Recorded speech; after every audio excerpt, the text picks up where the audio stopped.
My daughter-in-law sent me an email at 9:47 on a Tuesday morning, the morning of the fundraising gala I had spent $52,000 to sponsor. "You're welcome to attend," she wrote, "but we'd prefer you sit with the general guests rather than at the family table. It would just be less complicated." I read it once. Then I forwarded it to my attorney with 4 words: "Pull everything. Tonight." She called me 2 hours later. By then, it was already too late. "My name is Opal Mercer. I'm 63 years old, and I have spent the last 31 years building something from nothing in a county that didn't expect much from a woman who started out scheduling patient rides for a Medicaid transport company out of a spare bedroom with a used laptop and a landline that kept dropping calls. Mercer Logistics now moves medical equipment, pharmaceutical supplies, and specialty freight across 11 states, 214 employees, a fleet of 43 vehicles. Contracts with hospital systems most people have heard of. I did not inherit any of it. I did not marry into any of it. I built it the way you build anything real. One decision at a time, with bad coffee and early mornings, and the kind of stubborn that people call difficult until it works, and then they call it visionary. I tell you this not to impress you. I tell you this because they forgot it. And when people forget who you are, sometimes the most clarifying thing in the world is to remind them, quietly in writing, with your name on every contract. My son, my only child, the boy I raised alone after his father left when he was 6, is named Wyatt. He's 34. He married into the Ashworth family 2 years ago, and I want to be honest with you about what that means, because the honest version matters. The Ashworths are what people in this part of Georgia call old money, which mostly means old name. Harlan Ashworth, my son's father-in-law, comes from a family that once owned half the textile operations in this region, before the mills closed and the money got complicated. What's left is a house with a long driveway, a membership at a club I've never been invited to, and a level of social certainty that doesn't require an actual bank balance to maintain. His wife, Constance, has the particular polish of a woman who was raised to believe that certain things simply go without saying. The right table at a restaurant, the right seat at a ceremony, the right kind of mother for your son to have married into. My daughter-in-law's name is Felicity. She is beautiful and sharp, and I genuinely believe, that she loves my son. I need you to know that before I tell you the rest, because the rest is going to make you angry at her, and she was not, at her core, a cruel person. She was a person who had been shaped by her family's expectations the way water shapes stone. So slowly, you don't notice the erosion until the shape is completely different. The gala was for the Ashworth Family Charitable Foundation. Harlan had founded it 15 years ago, and it raised money every year for children's literacy programs across the state. A genuinely good cause. When Felicity told me about it last spring, she mentioned that corporate sponsorships were available and that the presenting sponsor would have naming rights on the evening's program, a table for 12 at the front of the ballroom, and recognition in every piece of promotional material through the year. I didn't wait to be asked. I called Felicity the next morning and told her I wanted to take the presenting sponsorship. $52,000. I wrote the check from my business account, the way I write every check that matters. From the account I filled myself, dollar by dollar, over 3 decades. I want to be clear about why I did it. Not for the recognition. I have never needed my name on anything. I did it because it was my son's family, and I wanted to support something they cared about, and because I truly thought, that it was the kind of gesture that might close some of the distance that had been quietly growing since the wedding. That distance had a name. The name was Constance. I had met Wyatt's future in-laws at a dinner the month after he got engaged. I wore the gray blazer I save for things that matter. I brought a bottle of wine. I had asked a friend to help me select. I was ready to be liked. Constance looked at me, the way you look at a piece of furniture you're not sure belongs in the room. She asked what I did, and I told her. And she said, "Transportation. Goodness, that must keep you very busy," in the tone of someone who has just learned you collect something unexpected. Harlan was warmer, or at least less obviously cold, but his warmth had a ceiling on it. I could see it. The ceiling was exactly the height of what he considered appropriate for the mother of his son-in-law. What I didn't know at that dinner was that their money was almost entirely theoretical. The house with the long driveway had a second mortgage. The club membership was paid quarterly with the anxiety of someone who cannot afford to let it lapse. The charitable foundation was the one thing that still made the Ashworth name sound like it meant what it used to mean, and they needed it funded from the outside in a way that would never, ever be said out loud. I was, without understanding it, a solution to a problem I hadn't been told existed. In the months after the wedding, I learned the shape of things slowly. Constance would ask Wyatt questions about my business, in a way that was just curious enough to be polite, and then use the answers to position me in conversations with other people. She runs a trucking operation, Constance would say, with a small, specific pause before trucking that did all the work. She's self-made, which is just wonderful. Said the way you'd compliment someone for growing their own tomatoes. I let it pass. I am practiced at letting things pass. You do not build a logistics company from a spare bedroom without learning to absorb a great deal without reaction. I told myself it didn't matter where Constance put me in her mental hierarchy, as long as Weiss was happy and the relationship stayed intact. What I missed, watching myself not make waves, was that Felicity was watching too. She was learning what her mother modeled, the way children learn everything. Not through instruction, but through repetition. She started doing the small version of what Constance did. Not cruel, just selective. A planning meeting for the holidays that somehow happened without including me. An introduction at a gathering where she mentioned my son's job before mentioning me at all. A gradual, gentle movement toward a version of family that centered the Ashworths and accommodated me. I noticed. I didn't say anything. I kept telling myself, it's not about you, Opal. They're young. They're figuring it out. Don't make it harder than it needs to be. That is the trap, by the way. I want to name it clearly because I walked straight into it with my eyes open. When you love someone, you dress your tolerance up as patience. You tell yourself that swallowing your own erasure is a form of grace. What you don't see until you've been doing it for 2 years is that your silence reads as permission, and permission to certain people reads as invitation.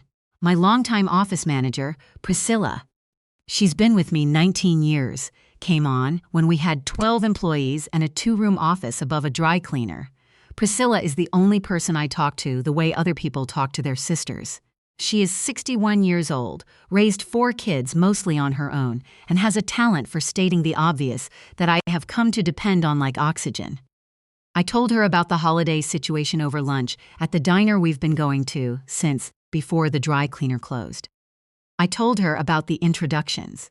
I told her about a particular moment at Wyatt and Felicity's anniversary dinner where Constance had arranged the seating so that I was at a separate table from my own son. I framed it the way I always framed it. Maybe it was just logistics. Maybe I was reading too much into it. Priscilla put down her fork. Opal, she said, you paid for that gala. You are the presenting sponsor.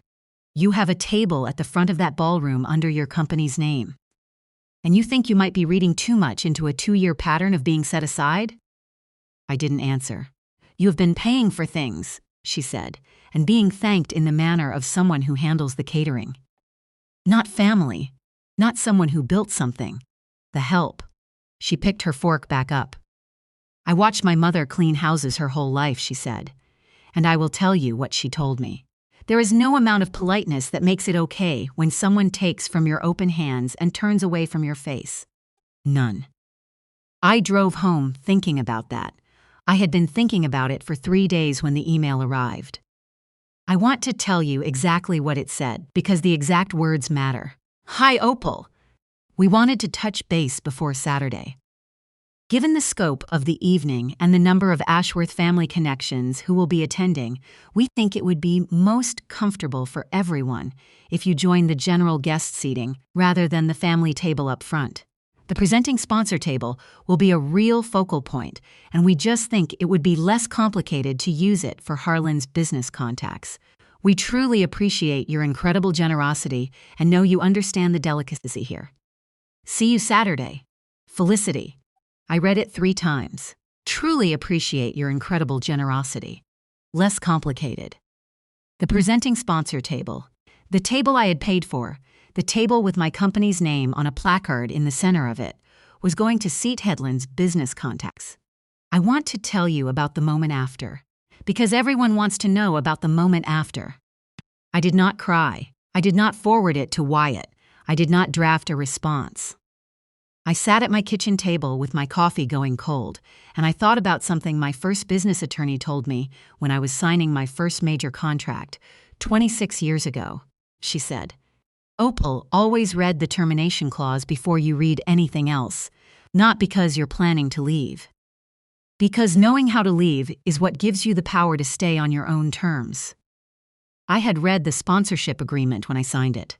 I read every agreement before I sign it. It is, at this point, the most Opal Mercer thing about me. The termination clause was there. Presenting sponsorships could be withdrawn up to 72 hours before the event, with a partial refund of 60% and full removal of all naming rights and promotional materials. Saturday was 4 days away.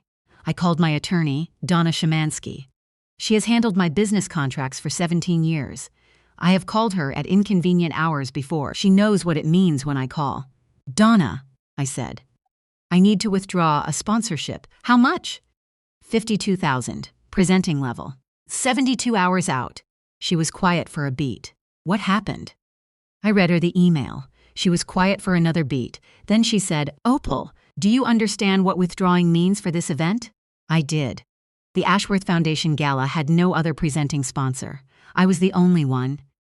Without a presenting sponsor, they would lose the naming rights revenue, the prime vendor placements, and approximately a third of the ticket sales that had been driven by the presenting sponsor's promotional commitments. The event could still happen, but it would be a smaller, quieter version of itself, and every person in that room would eventually understand why. "Send the withdrawal notice," I said. "Tonight. I want it time-stamped. Opal, Donna, tonight." There was a pause. "All right," she said. "I'll draft it now." "Are you sure?" I thought about Priscilla's words. I thought about my name on a placard on a table I was being asked not to sit at. I thought about 2 years of being accommodated at the edges of my own son's family. "I'm sure," I said. "And Donna, send a copy of the withdrawal to the event coordinator directly, not just to the foundation. I want the venue to know before anyone in that family can make a call to manage the story." "You've thought this through," she said. "I read the contract," I said. "That's all this ever is." She sent the withdrawal at 9:23 that evening. Felicity called me at 11:07. I had known she would call. I know my daughter-in-law. I let it ring 4 times, not to punish her, but because I needed the 4 rings to be still. "Opal!" Her voice was wound tight, the way it gets when she is trying to sound calm and isn't. "I just got off the phone with the event coordinator. She said, there's been a withdrawal. She said your attorney sent a notice tonight. Tell me that's not what I think it is." "It's what you think it is," I said. "Opal, the gala is Saturday. 4 days. The program is printed. Your name is on everything. The vendors have commitments. Do you understand what?" "I do," I said. "I read the agreement very carefully when I signed it." "This is insane," she said, and I could hear the fear underneath the anger, which was the right reaction because the fear was appropriate to the situation. "Over an email?" "Over a seating arrangement." "Felicity," I said, and I kept my voice the way I keep my voice in every difficult conversation I have ever had, which is even and clear and unhurried. "It was not about the seat. You know that." Silence. "The seat is just the place where 2 years of something became visible in writing," I said. "You emailed me to tell me that the sponsorship I paid for, with my name on it, would be better used to seat your father's business contacts, and that I should sit with the general guests because it would be less complicated. I didn't mean—" "I know what you meant," I said. "That's what I've been sitting with since this morning. I've been very carefully thinking through what you meant." She didn't have an answer for that. "I'm not angry at you," I said, "and I meant it then, and I mean it now. I'm just done underwriting the version of this family that doesn't have room for me at the table it bought." She cried. I listened. I let her. Wyatt doesn't know, she finally said very quietly. I know, I said. He's going to. That's between you and Wyatt, I said. You two can decide what you want to tell him and how. But I want you to think about something before you have that conversation. Think about what you'd want someone to do if it were your mother being asked to sit in the back of a room she paid for. She didn't say anything. Good night, Felicity, I said. I love my son. I'll talk to him when he calls. Wyatt called me the next morning, 7:14, which is early for him, which told me everything about what kind of night it had been. Mom. Just the one word, and I could hear in it that he was trying to hold about 4 different things at once. Good morning, baby, I said. She told me. A pause. She told me what the email said. Okay, Mom. She said she didn't mean it the way it sounds, Wyatt. I keep it gentle with him. I always keep it gentle with him because he is my son, and none of this is his fault. I need to ask you something, and I need you to answer me honestly. Okay. In the last 2 years, at the anniversary dinner, at Thanksgiving, at the holiday party in December, where was I sitting?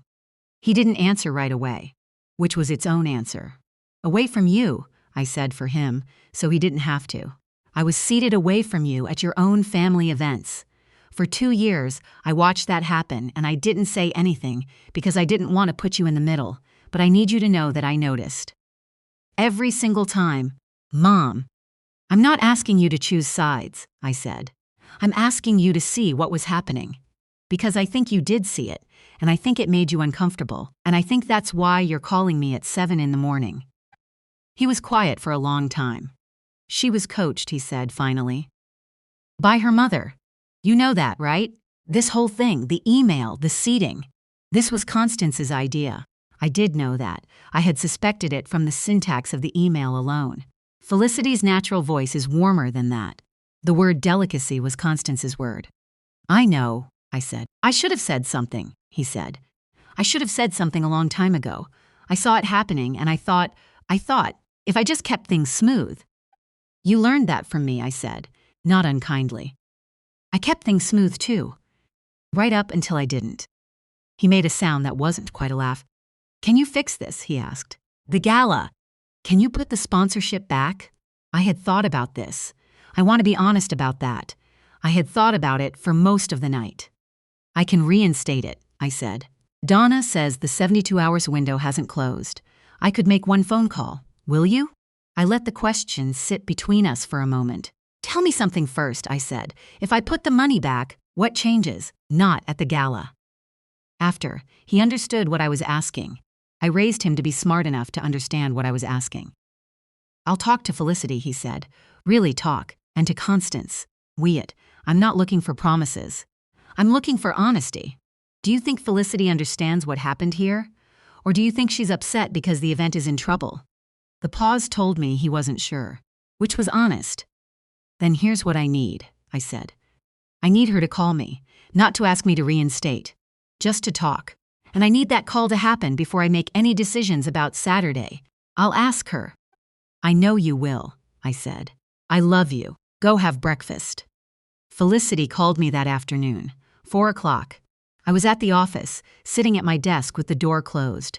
This call was different from the night before. The tightness was gone. What was underneath it, when the tightness left, was something closer to shame. And shame, in my experience, is where real conversations begin. I owe you an apology, she said. Not a gala apology, a real one. I didn't say anything. I let her go. I have been going along with the way my mother handles things for so long that I stopped noticing when I was doing it myself. She paused. At the dress fitting for the gala, we did a fitting last month for the gowns. My mother made a comment about the table arrangement. She said having your company's name as presenting sponsor was wonderful for the foundation, but that it might be awkward to have you so front and center, given the crowd, given the donors who'd be there. She said you'd understand, that you were practical. Practical. I stored that word away. And I agreed, Felicity said. I wrote that email the way I'd write an email to a vendor, to someone whose feelings I needed to manage around a logistics decision. And you're not a vendor. You're Wyatt's mother. She stopped. You drove 6 hours to be in that hospital waiting room when I had my appendix out last year. You sat there for 7 hours until Wyatt got off his flight. I did, I said. You didn't have to do that. No, I said. I didn't. She was quiet for a moment. I'm sorry, Opal. I don't know how else to say it. I handled this in the worst possible way, and I think I've been letting my mother define what our relationship is, instead of deciding for myself. I believed her. I want you to know that I believed her, because it matters to everything that comes after. I appreciate you saying that, I said. I mean it. That's a hard thing to see about yourself. Are you going to reinstate the sponsorship? I had made the decision before she called, if I'm being honest. I knew from the moment Wyatt told me she'd agreed to call me herself, without being told exactly what to say, that the call was going to be real. I know my daughter-in-law. Yes, I said. I'm going to call Donna this afternoon. The exhale on the other end of the phone was audible. But Felicity, I said, I need something from you, not a promise. A conversation. Okay, I need you and Wyatt and me to sit down together and talk about what this family looks like going forward. Not the gala, not events. Just what it means that I'm his mother. What it means that when I write a $52,000 check to something you care about, I'm doing it because I care about you, not because I'm a donor who requires careful handling. Yes, she said. Yes, absolutely. And I need Constance to understand. I'm not asking you to manage her or confront her, but she will need to understand that whatever she modeled for you, you've decided to do differently. That decision has to come from you. A longer pause. That's going to be a difficult conversation. I know, I said, but you're capable of difficult conversations. You just had one. Donna reinstated the sponsorship that afternoon with enough time for the event coordinator to update the printed materials they hadn't yet distributed. The placard with my company's name went back on the table at the front of the ballroom. And I sat there, front and center, at the table I had paid for, with my son on my left and my daughter-in-law on my right, in a dress I had bought specifically for that evening. Constance sat at a different table, not because I arranged it that way, because Felicity arranged the seating, and she placed me where I belonged. Harlan came to introduce himself properly partway through the evening, which was the first real conversation we had ever had. He was different without Constance calibrating the room, less performed. He asked about Mercer Logistics with what seemed like genuine curiosity, and when I told him about starting out with a used laptop in a spare bedroom, he shook his head and said, "I'll be honest with you, Opal, I think we underestimated you." I told him most people had, and that it had generally worked in my favor. He laughed. I think it was the first real laugh I had heard from him. Constance found me near the end of the evening, by the bar, while we were waiting for the car service I had arranged for our table. She looked like a woman who had been holding something difficult behind her teeth all night. She had. "The foundation appreciates your continued support," she said. "Very correct. Very measured. Thank you," I said. She looked at her glass, then at me. "Felicity made her own choices tonight." "She did," I said. She takes things seriously. Perhaps more seriously than is always necessary." I looked at Constance Ashworth in her beautiful clothes, in front of a room her family's name was on, but my money had filled, and I thought about the 19 years of Priscilla, and the 6-hour drive to a hospital waiting room, and the photograph Wyatt had on his office desk of the two of us at his college graduation, his arm around me, both of us squinting into the same sun. "Constance," I said, "I imagine it's complicated when your daughter decides to redefine what she learned from you. I don't have any interest in making that harder than it already is." She looked at me for a moment. "No," she said finally. "I don't suppose you would. It wasn't an apology. I didn't need it to be." The car came. I found Wyatt and Felicity. Felicity linked her arm through mine on the way out, something she had never done before, and I noticed it the way you notice something you didn't know you were waiting for. Small, real, worth every complicated month that had led to it. Here is what I did not expect. The week after the gala, Constance called me. Not about anything dramatic. She called to ask, somewhat stiffly, whether I would be willing to join the foundation's advisory board. There were apparently a few logistics questions about their supply chain for their book distribution program, and someone had pointed out that I might know something about that. I said yes, not to prove anything, because the cause is real, and because I read contracts, and I know what it means when someone uses what they have to open a door they previously kept closed.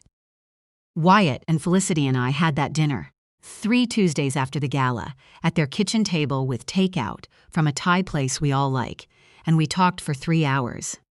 Not about events or sponsorships, about the small, accumulated ways that distance gets built, and about the equally small, accumulated ways it gets taken apart. Felicity cried at one point. I didn't, but it was close. She asked me, near the end of the night, what I had felt when I first read the email. I thought about it. Not the anger, not the humiliation, though both were there.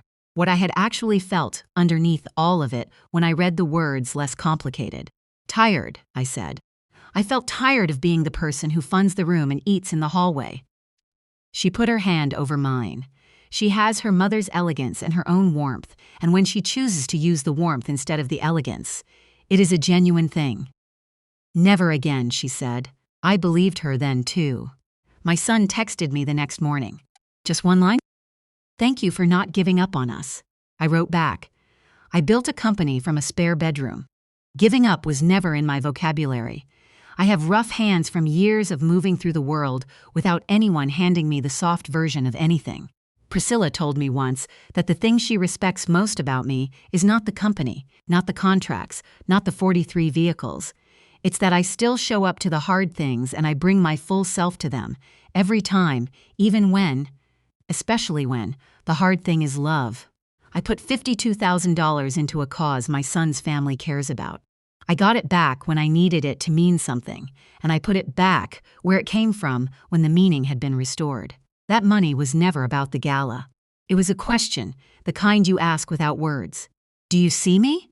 Do you know who I am? Not the logistics company, not the presenting sponsor, not the practical woman you can seat wherever is less complicated. The whole me, in the front row. Where I have always been, they see me now. That's worth more than the check. Welcome to Strong Mom Stories. If this reminded you that your presence is not a courtesy, it's the whole point. Drop a comment and tell me your story. I'll be here.